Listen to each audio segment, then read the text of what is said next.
and welcome to the People's Perspective.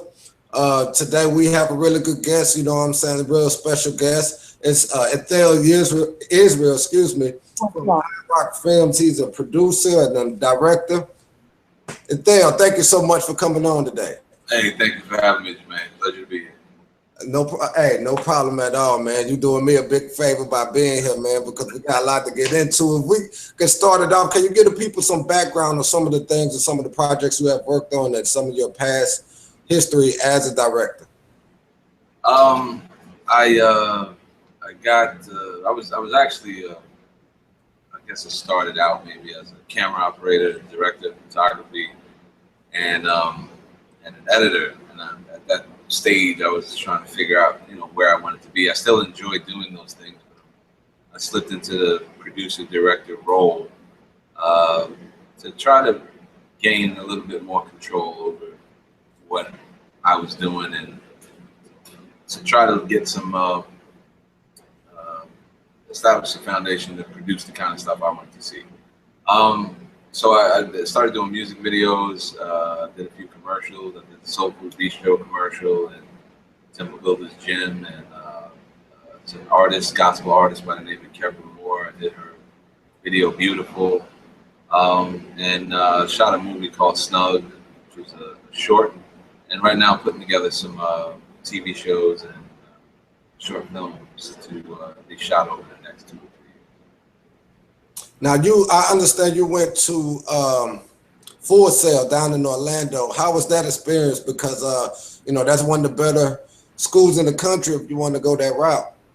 Well, Full Sail is good, or it was at the time. They've made a lot of changes. They've gotten bigger. They got a lot more to offer the kids, I think, in terms of equipment and sound stages and so on. They didn't have all that when I was there. They had a few things. It's good to get your technical legs. If you want to understand the equipment, you want to understand the process, the verbiage that's used in the industry. Full Sail gave me that. I got my start before Full Sail actually on a film as a PA, working on a movie called Ride with the Hudlin brothers. And then I met somebody on there who got me on to He Got Game, Spike Lee's movie with Denzel Washington. Mm-hmm. And then from there I did Belly with Hype Williams, DMX, Nas, and Method Man. And ran a little circuit gamut up there in New York for a bit as a production assistant, trying to figure out, exactly what I wanted to do. And then when I decided I wanted to be in camera and lighting, I went to Full Sail to get a more technical education. I wanted to learn about the cameras, all the equipment, and that kind of stuff. So that's what that school gave me. And about Snug, you mentioned your project Snug. I did see the trailer for it. I thought it was really good. You did a really good job with that. Can you tell the people a little bit more about it, and when it'll be available? How can they go to see that the trailer that I have seen myself? Snug is it's a film about the irony of perception, is what I say. It's kind of patterned after, or an homage, as they say sometimes, to the movie Pulp Fiction. That's what sort of inspired the way I approached it. It was developed from listening to a Lenny Kravitz song called Rock and Roll is Dead, in which he talked about how some people think that what it takes to be a musician and what it means to be a musician is to, sleep with a lot of women and kind of scream on the mic. But what he was saying was, playing music, man, and singing, that's what makes you a musician, not this stuff that's kind of the culture or the iconic lifestyle that exists around that music. That's not the real aspect of what makes you a musician. And that got me to thinking, how often we think we understand something or think we know what something is, and it's completely different or it's something else. So everything in this film in Snug represents an idea that one may have, but will reveal later on that it's something else. Sort of like the perception of a doctor is somebody who heals, but there are doctors out there that are killing people and selling your organs, right? Or the idea that police officers are to protect, to serve, and lock up criminals. That's the perception of an officer, but there's a lot of them who are out there committing the crimes and doing the killing, murdering and robbing and stealing and all that. So that's the irony of that perception. You believe it's this way, but then it's really something else. And that's sort of what Snug is reflective about in a somewhat comedic fashion. Yeah, and that's, man, I can't. Now, when does it come out? When is it going to be? Have you completed it yet, or? It's not finished yet. We are somewhat still in post-production and kind of hung up a little bit due to financial issues. So tried to raise a little money to get it done. And so it's been slowly getting finished. I hope to have it finished actually by November, December this year. Well, good. I can't wait till it come out because, I was definitely intrigued by the trailer. Now, I have something else I want to ask you, and I want you to weigh in on. I see things like the movie about Moses, Exodus, and, even Tut, the miniseries on, I believe that's FX. Black people can't, they don't get the roles that are already custom made for them, What is your take on that? And can you tell me, do you think, why is that? Because, that's one reason why I didn't see Exodus. I wasn't going to see it. They had, they always, especially when you deal with religion aspect movies, you have, it's just culturally, it's not accurate. And especially with Exodus, everybody was white. Moses was white. The only thing that black people were in that movie was slaves. I mean, can you weigh in on that?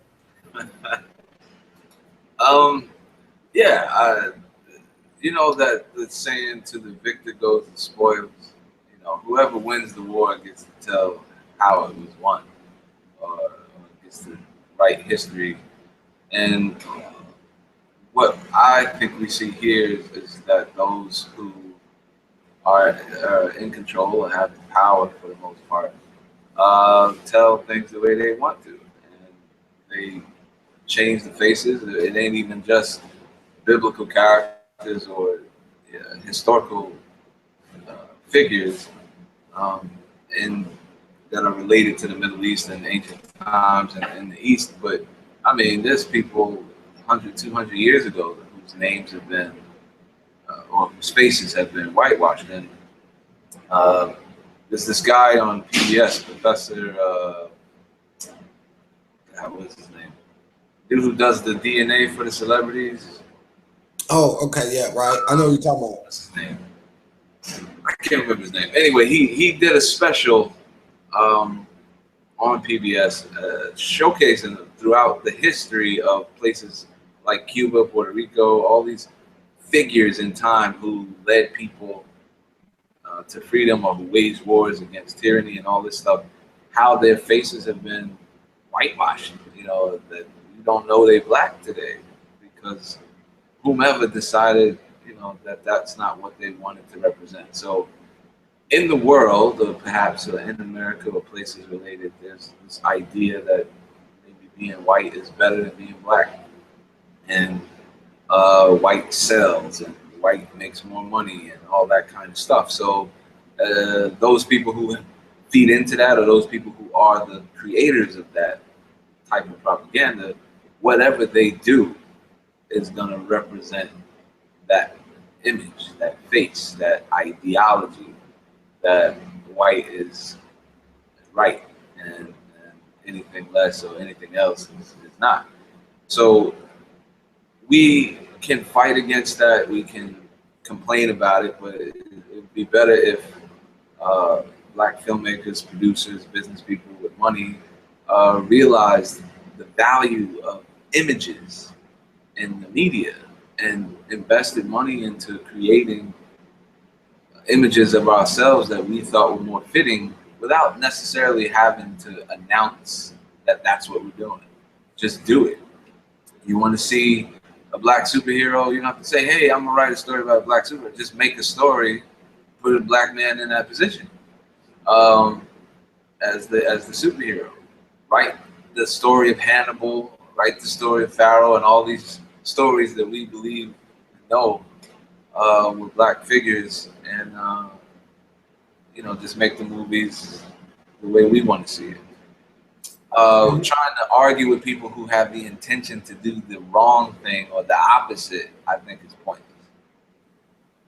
And you brought up a good point, the images and the way they try to portray things, because back in '92 with Denzel Washington being nominated for the role of Malcolm X, and I just thought he should have really won that hands down, but then Training Day he gets it for a dirty cop. And same thing with Halle Berry, she could have won it for losing Isaiah back in I think that was '93, '94, and she gets for Monster Ball for playing a whore. So and even with 3 6 Mafia winning their Oscar for a song "It's Hard Out Here for a Pimp," they reward, in my opinion, those people who put us in a negative light and push us in a negative way. And another thing I want to ask you about was the NWA film Straight Outta Compton. I know they thought that wasn't going to make a lot of money, and it broke all kind of box office. And I see now Master P, he's coming out with his biopic King of the South, and Wu-Tang. It's talk. Raekwon mentioned about Wu-Tang possibly doing the movie. Do you think that the more groups that try to do it, that it will devalue this trend that's going on?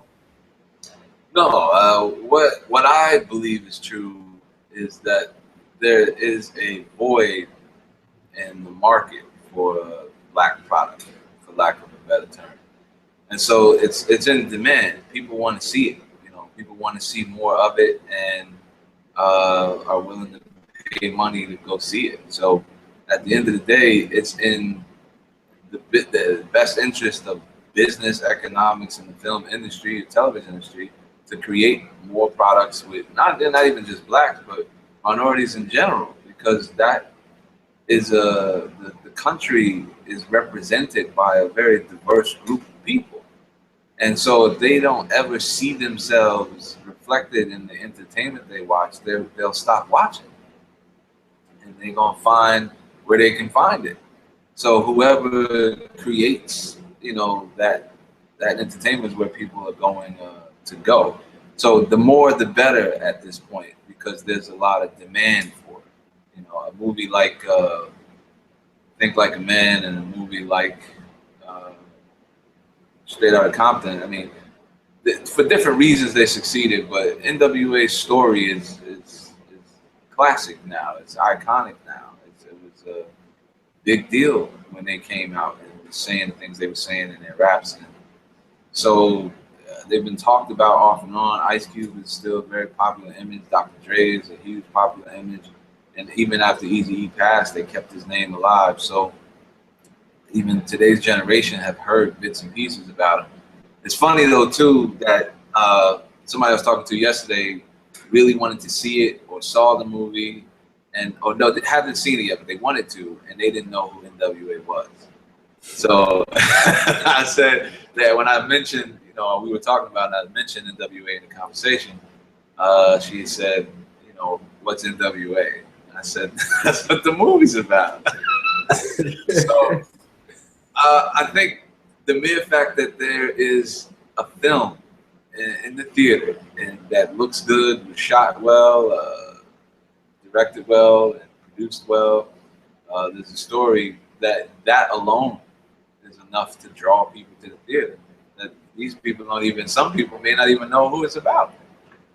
So on that note, it's just saying, you make a good product, you make a good film, and you got black people in it, it can be successful. And then that was always true. But for those who didn't understand that, or for those that didn't want to understand that, they made it an issue not to create or not to put money into that kind of stuff. But I can come up with a lot of reasons for why that was the case too. You want to keep money in your circle, you don't put it out there and let other people share in it. You understand? But if you start losing money, you know, if white films or films with all white people stop making money and nothing but, you know, films from Nigeria, for instance, were making money, you see a lot of investment go into Nigerian film. So sometimes they follow the money, sometimes they create the situation where the money is only flowing in one direction. But those who are intelligent enough, those who can see, those who have an understanding of what's happening, you know, can change those dynamics. And I think that's what's going on now, is that Ice Cube and them, from what I heard, they wanted to do it well. They took a while to put it together, and they marketed it well. People knew about it, you know, 30 days to 60 days before it came out, which is how it should be. Sometimes 6 months before it comes out, to start whetting the appetite of the public. And once it finally dropped, man, the numbers represent what they should. And I'm very proud of them for that. Have you seen the movie yourself? I haven't seen it yet. I plan to go soon. I've just been really busy, so I haven't gotten to the theater yet. But I'll probably go this weekend. Yeah, same here. I had Easy daughter on, and when I mentioned that I didn't see it yet, and she gave me this look, I was like, man, you know, what you waiting for? I've been busy. I'm sorry, but now I do want to ask you. You mentioned earlier, you said, you know, black people want to see a black superhero or whatever. You know, write your story. Now, people that want to do this, what would be your best advice for them? That want to go into producing or screenwriting or anything in the film industry? Do it. Just, you know, two things. One is you do something that you want to do and you do it poorly because you don't know how. Or you do something you want to do and you do it well because you learned the best way or the best practices to bring it out. So follow your drive, your motivation, and then get all the knowledge you can about what you're doing so that you do it really well. There are people who have already traced the steps that, you know, a new filmmaker is going to make, and they've written books about it. So you can learn what not to do from reading. You can learn some tricks to do. And in the process of doing it, you're going to discover what works for you, what doesn't, and experience will teach you a lot. So, you know, what they call the school of hard knocks, just do it. You know, get out there, get into it. You don't know how to write a script, learn. You know, find a book in the library. It's free. And get that knowledge under your belt and start writing. If you never shot a film, produced a film, don't know how to put it together, partner with people that have a little experience, or get in those books and find out how. Reach out to schools, get on people's projects so you can start to learn how things work. When I was still coming up in it, and not to say I'm at the max now, but when I was a rookie, you know, just being on people's sets and sort of seeing the way they operated, even the bad ones, it teaches you what not to do. So get as much experience as possible. Work on everything. You know, jump on everything you can to understand how to do it. And then once you feel confident enough in yourself, then just do it. And I understand you do a lot. You shoot music videos, you adapt screenplays, write screenplays, you know, so much you do. If people want to contact you, want to offer you some money, give you a job, however, how do they get in touch with you? You can contact me at my email address, which is Ithiell, that's I-T as in Tommy, H-I-E-L-L, at Iron Rock Films, and that's films with a Z.com. The website below should reflect that, but it's IRONROCKFILMZ.com. If you type in Iron Rock Films the correct way in Google, you'll find us anyway. Well, and I urge everybody to go look them up, go look at the trailer, The Snug, and you'll be anticipating the waiting just like I am. Ithiell, thank you so much for your time. I appreciate it. I know you're a busy man. I told you I wasn't going to have you too long. I really appreciate it, and definitely going to have to come back, especially when you get ready to release Snug, so we can really get the word out and hype it up. I will do. Thank you very much for having me, Jermaine. It's a pleasure, and glad you brought me on. No problem, no problem. And y'all just continue to tune in. If you like what you see, go to the Facebook page, click the donate. I don't care if it's $1, we'll greatly appreciate it. And please subscribe to the YouTube page. Until next time, we appreciate it. And I'll see you next time.